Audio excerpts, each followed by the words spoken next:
ఆరంభించడం చూసుకోండి మీటింగ్. ఈ ట్రైనింగ్లో ఫస్ట్ చేయడం, హార్ట్ అటాక్ వస్తే ఎలా చేయొచ్చు ఎన్ని ఉంటాయి కదా ఆటోమేటిక్.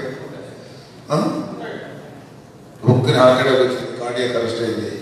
సో మీరు హాస్పిటల్ తీసుకెళ్లే వరకు మీలాంటి వాళ్ళందరూ దానికి పని చేయొచ్చు. నిజంగా నీడెడ్. ఎందుకంటే ప్రతి చోట ఎంబీబీఎస్ డాక్టర్స్ ఉండరు. ఒకళ్ళు ఉన్న వాళ్ళ ప్రాక్టీస్ ఎక్కువ ఫోకస్డ్గా ఉండే ఏరియాలో ఉంటుంది. ఒక రిమోట్ ఏరియాలోనూ అలాంటి చోట్ల మీలాంటి వ్యక్తులు పారామెడిక్స్ అంటారు. యాక్చువల్గా ఒక రిజిస్టర్డ్ చేసుకుని చేస్తే మీలాంటి వాళ్ళ వల్ల ఎంతోమంది ప్రాణాలు కాపాడబడతాయి. దాన్ని మీరు ఫైట్ చేసి కోర్టులో మీకు అనుకూలంగా తెప్పించుకున్నా, మరి ఆ తీర్పు మీకు అనుకూలంగా వచ్చినా కూడా దాన్ని అమలు చేయలేదంటే అది అంటే ప్రాబ్లం ఇదే అయిపోతుంది. ఎప్పటికీ గవర్నమెంట్స్ది చేయాలి అన్న తపన కానీ చేద్దాం అన్న స్పృహ కానీ ఉండదు. మీరందరూ చాలాసార్లు రిప్రజెంటేషన్ పెట్టింటారుగా, ఏమండి పెట్టింటారు. ప్రతి సంవత్సరం పెడుతుంటారా? ఏమంటారు పెట్టినప్పుడల్లా? చేస్తూ ఉంటారు. అంటే వాళ్ళు ఏం చేయాలంటే మిమ్మల్ని వాళ్ళు జీవో క్రియేట్ జీవో వాళ్ళు ఇచ్చారు కదా, ఆ జీవో ఇచ్చినప్పుడు ఓకే అయిపోయింది కదా ప్రభుత్వం, దాన్ని మళ్ళీ రీస్టార్ట్ చేయించారు.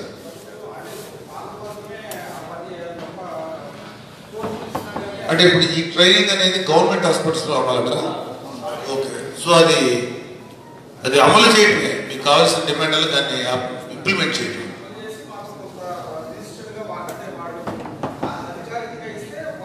అధికారికంగా ఒక సర్టిఫికేట్ అంటారు, అదే సర్టిఫైడ్ పర్సన్స్ అమలు చేస్తారు. Basics very good. అది చాలా అవసరం కూడా. ఎందుకంటే ప్రతి గ్రామాల్లోనూ ప్రతి డీప్ విలేజెస్లోనూ మీలాంటి వ్యక్తులు ఉంటే మీకు ఒక ఆదాయ వనరులాగా ఉంటుంది. అట్ ద సేమ్ టైం ఎంతోమంది ప్రాణాలు కాపాడబడతాయి. అది that is very much needed. ఇవి చెప్తుంది చూస్తుంటే డెఫినెట్గా నేను తమ్ముడితో డిస్కస్ చేసి దీన్ని ఒక పాయింట్గా మనం ముందుకు తీసుకెళ్తాం. ఎందుకంటే దీంట్లో మీరు అడిగిన ఒక్క డిమాండ్ చాలా న్యాయసమ్మతంగా ఉంది. న్యాయసమ్మతంగా నేనంటే హైకోర్టు లాంటి ఒక బాడీస్ ఉన్నత న్యాయస్థానం అన్నప్పుడు అది అమలు చేయకపోవడం అనేది వీళ్ళ అలసత్వం. డెఫినెట్గా జనసేన ప్రభుత్వం వస్తే మాత్రం ఈ సమస్యని కంపల్సరీగా ముందుకు తీసుకెళ్తాం. జనసేన వస్తుంది, మన పవన్ కళ్యాణ్ గారి ముందుకు తీసుకెళ్దాం. ఎందుకంటే జనసేనలో పనిచేసే వాళ్ళందరూ కూడా ఒక పొలిటికల్ విల్తో ఉన్నారు, సంకల్పంతో ఉన్నారు ప్రజలు సేవ చేయాలి. మిగతా వాళ్ళలాగా వ్యాపారాలు అయితే మిగతా వాళ్ళలాగా డబ్బు సంపాదించడం అనే కాన్సెప్ట్ మాకు ఎవరికి లేదు. అలాగే పవన్ కళ్యాణ్ నిజాయితీగా ఉన్నప్పుడు, హానెస్ట్గా ఉన్నప్పుడు కింద ఉండే వాళ్ళు 90% జాగ్రత్తగా ఉంటారు. ఇంటికి ఒక తండ్రి లాంటి వాడు పర్ఫెక్ట్గా ఉంటే ఫ్యామిలీ అంతా పర్ఫెక్ట్గా ఉంటుంది. సో ఇక్కడ ప్రాబ్లం అదే అవుతుంది. చంద్రబాబు నాయుడు కానీ దగ్గర పొద్దున రాబోతున్న అదే వద్దాం అనుకున్న జగన్ కానీ ట్రై చేస్తున్న జగన్ కానీ వీళ్ళు అయితే ఏమవుతుందంటే ఖచ్చితంగా కింద వాళ్ళు తింటారు. అది జగన్ డైరెక్ట్గా అన్నాడు, ఒక 2 ఏళ్ళు ఆగండి, మీరు ఖర్చు పెట్టిన 4 గంటలు సంపాదించి పెట్టి పూచినారు అంటే అక్కడితో తెలిసిపోయింది ఒక నాయకుడి యొక్క కాన్సెప్ట్ ఏంటో. మీకు శుభ్రంగా డబ్బులు సంపాదించి పెట్టి మార్కెట్ చెప్తారు. ఏముంది, రకరకాల ప్రాజెక్టులు లేకపోతే రకరకాల కాంట్రాక్ట్స్, ఇంకా ఇర్రెగ్యులర్గా ఇసుక దోపిడీ చేయడానికి రెడీ చేసి పెట్టి అర్థమైంది. ఈయనేమో ఆల్రెడీ తింటారు కాబట్టి చంద్రబాబు నాయుడు గారు టీడీపీ ప్రభుత్వం. సో ఎప్పుడైతే వీళ్ళ ప్రభుత్వాలకి మనకేంటి, మన జీవితాలకి ఏంటి, మన పిల్లలకి ఏంటి, మన చుట్టుపక్కల ఉన్న వాళ్ళకి ఎలా చేద్దాం అనుకున్నప్పుడు ప్రజల మీద శ్రద్ధ ఉండదు, ప్రజల యొక్క సమస్యల మీద శ్రద్ధ ఉండదు.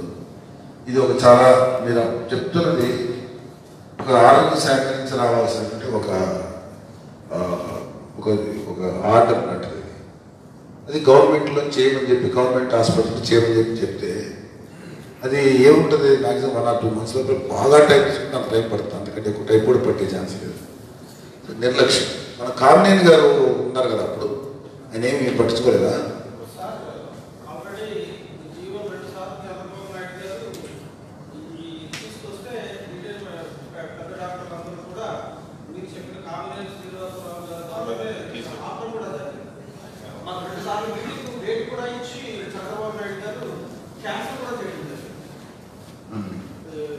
ఇప్పుడు గవర్నమెంట్ ఇచ్చే జీవో ప్రకారం కంపల్సరీ చేయాలని చెప్తే కామినేని గారు మా బాగా తెలిసిన వ్యక్తి అయితే అడిగారు ఆయన గారు ఆరోగ్య శాఖ మంత్రి బీజేపీలో ఉన్నాడు, ఇప్పుడేమో బయటకు ఇచ్చారు. వీళ్ళకి ఇవ్వాల్సింది ట్రైనింగ్ గవర్నమెంట్ డాక్టర్స్. ఏముంటుంది అది ఇప్పుడు మా చేతిలో లేదా, ఇది సుప్రీం హైకోర్టు ఇచ్చిన ఆర్డర్ మీరు అమలు చేసి తీరాలి అని డాక్టర్లు కన్విన్స్ చేయాలి. వినకపోతే దాన్ని కంపల్సరీ చేయాలి. లేదంటే సపరేట్గా ఒక ట్రైనింగ్ సెంటర్స్ డాక్టర్స్ హైర్ చేసి ఒక స్కూల్ లాంటిదో లేకపోతే ఒక కాలేజీ లాగానో ఒక ఇన్స్టిట్యూట్లో పెట్టి గవర్నమెంట్ డాక్టర్లో సర్టిఫై చేయాలి.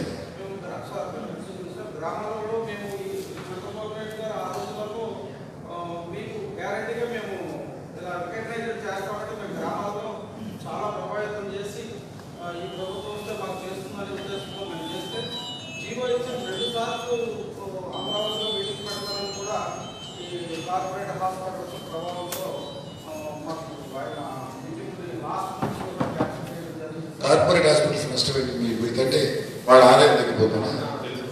అదే ఎప్పుడు కాకుండా కొట్టి గద్దలు వేసుకుంటారు మా ఫాదర్. అంటే చిన్నవాళ్ళని కొట్టి పెద్దవాళ్ళు మేతేస్తారు. ఇది ఈ దరిద్రాన్ని పోగొట్టడానికి మేము వచ్చింది. మేము 100% ఇలాంటి ఆలోచన అంటే మరీ అంటే అన్యాయమైన కోరికలు అంటే ఎవరికన్నా అది మనకు ఎవరు తెలుసు. బట్ ఇది ఇలాంటి చిన్న న్యాయమైన కోరికలు, చాలా సింపుల్ థింగ్స్ అండ్ చాలా నీడెడ్. ఎందుకంటే ఎంతోమంది ఇప్పుడు కార్పొరేట్ హాస్పిటల్కి వెళ్ళాలి. ఈవెన్ వెస్ట్ గోదావరి జిల్లాలోనే ఒక స్పెషలైజ్డ్ సూపర్ స్పెషాలిటీ హాస్పిటల్ అన్ని జిల్లాల్లో హెడ్ క్వార్టర్స్లో ఉంది. అదే ఇంతవరకు తయారైపోతున్నాను. మీరు ఈ చిన్నదేన్ని చేస్తే ఇంతమందికి లైఫ్ ఇస్తారనే జ్ఞానం వాడుకోవాలి. ఎందుకు వెళ్తారంటే నిజంగానే మీకున్న పరిమితులను బట్టి వెళ్తారు కదా. బట్ ఒకసారి చిన్న వైద్యం చేస్తే పెద్ద కార్డియాక్ అరెస్ట్ జరిగింది, దానికి ఎలా ట్రీట్మెంట్ చేయాలని మీకు తెలుసు. మామూలు కాటు వేసింది, లేకపోతే డాక్టర్ కాలు ఎదిగింది, హాస్పిటల్లో అదని కాలు పాడేదానికి ఏదైనా బ్లీడింగ్ అవుతుంది, హాస్పిటల్ తీసుకెళ్ళేదాకా ఇలాంటివి ఎన్నో ప్రైమరీ లెవెల్లో కొద్దిగా జాగ్రత్త పడితే చనిపోకుండా కాపాడటానికి దాన్ని పారామెడిక్ అంటారు. దాన్ని డెవలప్ చేయాల్సిన బాధ్యత ప్రభుత్వాలు ఉన్నాయి. దాన్ని అఫీషియల్ వేసేసి మీకు ట్రైనింగ్ ఇవ్వాల్సిన బాధ్యత ఉంది. డెఫినెట్గా ఈ విషయాన్ని తోటలేదు తెలుస్తుంది. మరి కానీ ఇలాంటి ప్రభుత్వాలు మాత్రం కావాలి. మేమందరం మనస్ఫూర్తిగానే సేవ చేద్దాం అనే ఉద్దేశంతో ముందుకు వచ్చాం. ఖచ్చితంగా ఇవన్నీ ముందుకు తీసుకెళ్తానండి. మీ అందరూ మీరందరూ కూడా కాన్ఫిడెంట్గా ఉండండి. ఈ విషయంలో నేను కళతో చెప్పి నేను కూడా రేపు తీసుకెళ్తాను. వన్ గారు ఇది మీరు నేను కలిసి చెప్పడం మీరు చెప్పిన కూడా చేయండి. కళబాబుకి వాళ్ళ ఒంట్లో బాగాలేక విజయవాడలో కళ్ళు తిరిగి పడిపోయాడు. ఈ ఫ్యాన్స్ కాళ్ళు లాగేసి దాని తర్వాత కళ్ళు తిరిగిపోయాడు. హాస్పిటల్ ట్రీట్మెంట్ తీసుకున్నాడు. సరైన పెట్టిస్తారు వస్తూ నార్మల్ అయిపోతుంది. ఇవాళ గుంటూరు ప్రోగ్రామ్ క్యాన్సిల్ చేసి సో ఆయన రేపు నుంచి మళ్ళీ క్యాన్సిల్ పాల్గొంటారు. ఇక ఈ హడావుల్లో నాకు చెప్పారు కాబట్టి ఇది అయిన తర్వాత నేను కలెక్టర్లో తీసుకెళ్తాను ఈ ప్రపోజల్. మీరు అంటే ఇక్కడ ప్రతిసారి ఏమైపోతుందంటే ఆల్టర్నేటివ్ చాయిస్ లేకుండా పోతుంది మనకి. అంటే టీడీపీ బాగాలేకపోతే వైసీపీ బాగాలేకపోతే టీడీపీ ఇదే అవుతుంది. వైసీపీ అంటే మనమేమి జగన్ పార్టీ పోగల ఇది కాంగ్రెస్ మరో రూపం. అది కాంగ్రెస్ నుంచి ఇంకో షేర్ తీసుకుంది.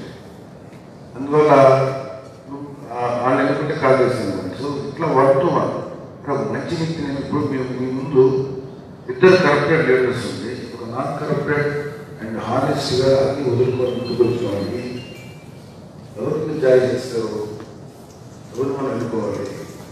మీ కళ్ళ ముందు నీట్గా కనపడుతున్నా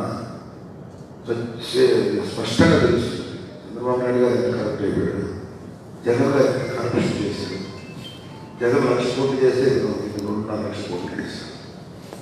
ఇప్పుడు ఏ కరప్షన్ లేకుండా, అసలు కరప్షన్ అనే కాన్సెప్ట్ లేకుండా 100 కోట్లు సంపాదించుకునే సత్తా ఉన్న ఇండస్ట్రియల్ లేసి ముందుకు వచ్చినాడు. దీన్ని కరప్షన్ సంశయం ఉంటుంది. న్యాయబద్ధంగా వచ్చే 100 కోట్లు వదులుకున్నాడు. అక్రమంగా వచ్చేటప్పుడు ఎలా తీసుకుంటారు. ఇలా కూడా అదే చెప్పారు. లేకపోతే మేనిఫెస్టోలో ఉన్న అంశాన్ని అతనికి తెలిసేవాడు. ఎన్ని చెప్తుంటే ఒక మహిళకి 2005 నుంచి 3008 మనీ ట్రాన్స్ఫర్ చేస్తారు ఇన్స్టా. ఇప్పుడు చాలా ఈ టీడీపీ వైసీపీ ఓట్లకి డబ్బులు వస్తారు. కొంతమంది ఎవరైతే ఒక సర్టన్ పర్సెంట్ కావాలి వాళ్ళు 1000 రూపాయలు ఇస్తారు. ఓట్లకి 4 ఓట్లు ఉంటే 4000 ఇస్తారు. పవన్ కళ్యాణ్ ఏం చెప్తున్నాడు, నేను గెలిచిన వెంటనే మొదటి సంతకం పెట్టిపోయేది గ్యాస్ సిలిండర్స్ ఫ్రీగా, మనీ ట్రాన్స్ఫర్ ప్లస్ రైతులకి పెన్షన్ అనే 5% పెట్టిపోతున్నాను.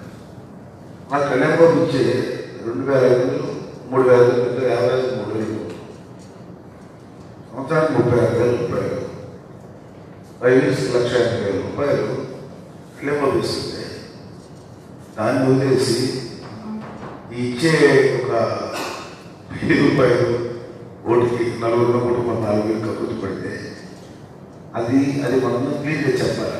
జనానికి అది క్లియర్గా చెప్పగలగాలి. Which is the real fact. నిజమే కదా. లేకపోతే ఒక పని చేయాలని చెప్పాలి. డబ్బులు పంచే వాళ్ళని అడిగి ఇలా కళ్యాణ్ బాబు ఇస్తున్నారు కాబట్టి మీరు 1,50,000 మాకు ఇస్తే మీకే ఓటేస్తారు. ఓటుకు 1,50,000 తీసుకున్నాం తప్పని అది ఇవ్వడం ఖచ్చితంగా మా ముఖం మీద బిస్కెట్లా వేస్తాం. సో డోంట్ వరీ, మంచి ప్రభుత్వం ఏర్పాటు చేస్తాను. మంచి మ్యాక్సిమం రెస్ట్ కూడా తీసుకోకుండా తిరుగుతున్నారు పవన్ కళ్యాణ్. ఒక మంచి ఐడియాలజీతోటి ఒక గొప్ప సిద్ధాంతంతో ముందుకు వస్తున్నాడు. అందరూ కలిసి ఉండాలి, కలిసినట్టుగా ఉండాలి, కులాల మతాల తేడా లేకుండా, మతాల సంబంధం లేకుండా మంచి మంచి ఐడియాలజీ వస్తున్నాడు. అలాంటి వాడు అధికారంలోకి వస్తే ఎంత గొప్పగా అసలు ఊహించాడు. ప్లస్ కొత్త అన్నారు. ఇది చాలా ఎవరు ఏ పైన కొత్తే కదా ఫస్ట్ టైం చేసినప్పుడు. ఇప్పుడు జగన్ ఏమన్నా 20 సంవత్సరాల అనుభవం ఉందా రాజకీయాల్లో, సీఎంగా చేసిన అనుభవం ఉందా? మరి జగన్ ఎన్నుకోవాలని కొంతమంది అనుకుంటున్నారు. ఏమనుభవం ఉందని జగన్ పార్టీ వాళ్ళే క్వశ్చన్ చేస్తారు. పవన్ కళ్యాణ్ అనుభవం ఏముందని. మరి మీ జగన్కి ఏమన్నా అనుభవం ఉందని మేము అడిగితే ఏం సమాధానం చెప్తారు? ఆయన ఏమన్నా 10 సంవత్సరాల్లో సీఎం చేశాడా? జనాల దగ్గర డబ్బులు వాళ్ళ నాన్న అడ్డ పెట్టుకొని 100 కోట్లు 1000 కోట్లు 1,00,000 కోట్లు లంచం తిట్టం అయితే అనుభవం ఉంది, కానీ ప్రజల సేవ ఇదే అనుభవం లేదు. ఇలా చంద్రబాబు నాయుడు గారు కూడా చాలా ఏళ్ళు పరిపాలించిన అనుభవం ఉంది. ఆ అనుభవంతో ఆయన ఎక్కడ సంపాదించాడు, ఎక్కడ పెట్టుకున్నాడు? జనాల దగ్గర డబ్బులు సంపాదించి పెట్టుకున్నాడు. ఆయన ఒక పర్సనల్ డెవలప్మెంట్ క్లాస్ చేయబడి వీళ్ళు చెప్తున్నాడు. అంటే స్టూడెంట్స్ ఒక మనిషి తలుచుకుంటే ఏం చేయొచ్చు, నేను అలా తలుచుకునేవాడిని. ఏనాటికైనా సరే ఎమ్మెల్యే అవ్వాలనుకున్నాను, ఎమ్మెల్యే అయ్యాను. ఏనాటికైనా సరే మినిస్టర్ అవ్వాలి, ఏనాటికైనా సరే సీఎం అవ్వాలి, సీఎం అవ్వాలి. మనం తలుచుకుంటే ఏదైనా సాధించవచ్చు అని ఎగ్జాంపుల్ చెప్పాడు. నాకు నచ్చింది అది. ఒక మనిషి తలుచుకుంటే ఏదైనా సాధించవచ్చు. ఆయన సీఎం అవ్వాలని తలుచుకున్నాడు, కానీ ప్రజలకు బాగా రూల్ చేయాలి తలుచుకోవాలి. అక్కడ తలుచుకోవాలి. డబ్బులు దోచుకున్నాం సీఎం అవుతాను ఆ ఆలోచన సాధించాడు తప్ప పొలిటికల్ బిల్ సంకల్పం గుడ్ పొలిటికల్ మంచిగా చేయాలని ఆలోచన రాలేదు. అని సీఎం అవ్వడం కూడా అయ్యాడు. ఇక్కడే ఎవరైనా సరే మంచి ఉద్దేశాలతో వచ్చేవాళ్ళని, మంచి ఆలోచనతో వచ్చేవాళ్ళకి మీ సహకారం ఇది అందించండి. ఖచ్చితంగా మంచి పరిపాలన మీ అందరికీ బాగా ఉపయోగపడేది. మేనిఫెస్టోలో మీ అందరికీ ఇండైరెక్ట్ కూడా ఉపయోగపడుతుంది. మీకున్న ప్రొఫెషన్ నుంచి వచ్చారు. ఇది కాకుండా కళ్యాణ్ బాబు మేనిఫెస్టో అంతా మీకు ఉపయోగపడుతుంది, మీ ఫ్యామిలీస్ అందరూ ఉపయోగపడేది. సో కళ్యాణ్ బాబుకి సపోర్ట్ ఉంది. దాన్ని ఈ భీమవరం కాన్స్టిట్యూన్సీలో పోటీ నిలబడ్డాడు. గ్రంథి శ్రీనివాస గారు, తర్వాత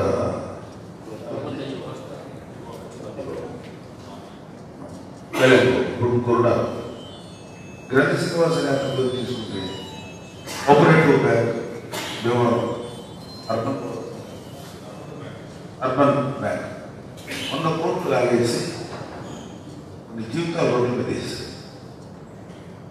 మళ్ళీ వచ్చాడు, ఓడిపోయాడు, మళ్ళీ వచ్చాడు. అంటే జనాలు మర్చిపోతారు. ఓకే డబ్బులు పోయి కొట్టుకోవడం ఎంతో ఉన్నారు.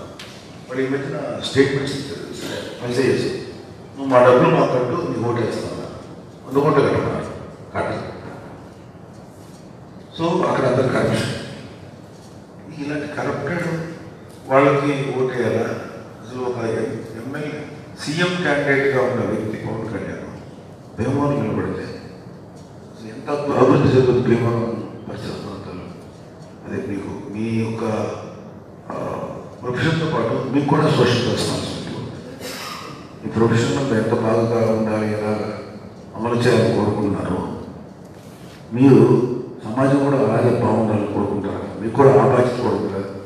సో ఆ బాధ్యత ప్రకారం కూడా మీరు పనిచేయండి, మంచి ప్రభుత్వం ఎన్నుకోండి. ఖచ్చితంగా పవన్ కళ్యాణ్ సీఎం చేస్తే డెఫినెట్గా నాకు కూడా శాస్త్రం నాకు అది లోపల చాలా కోరిక ఉంది. అది తీర్చింది వాళ్ళ 100% చేస్తారు. నాకు ఏ బిజినెస్ లేదు. సో నేను ఆల్వేస్ అవైలబుల్. నేను ఇక్కడే అయితే ఐఎమ్ అవైలబుల్ టు ప్రతి వాళ్ళకి అందుబాటులో ఉంటాను. మనం విల్ ఫైట్. సమస్యగా మనందరం అడుగుతాం, పరిష్కరించడం ప్రయత్నిద్దాం, పరిష్కరిద్దాం. ఇదే కాదు, చాలామంది అసోసియేషన్స్ కానీ చాలామంది కులాలు, బీసీ, ఎస్సీ, ఎస్టీ కులాలు, ప్రతి కులానికి ఏదో సమస్య ఉంది. బ్రాహ్మణ సమస్య ఉంది, వైశ్యాల కమ్యూనిటీ సమస్య ఉంది. సో ప్రతి కమ్యూనిటీకి మనం చేయాల్సిన బాధ్యత ఉంది, ప్రతి అసోసియేషన్ చేయాల్సిన బాధ్యత ఉంది.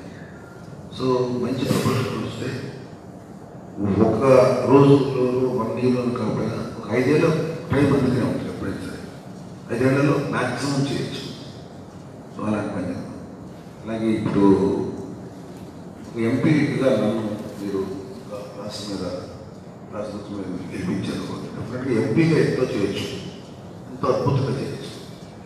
మీరందరూ అది ఆలోచించండి. మీ అందరికీ మేము ఎప్పుడు సహకారంగా ఉంటాం, ఎప్పుడు సపోర్ట్ ఉంటాం. ఓకే అండి. Thank you.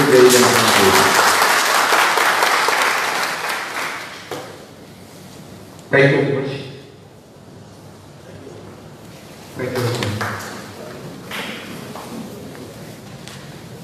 ఒక్క 2 నిమిషాలు అందరూ కూర్చోవాల్సింది.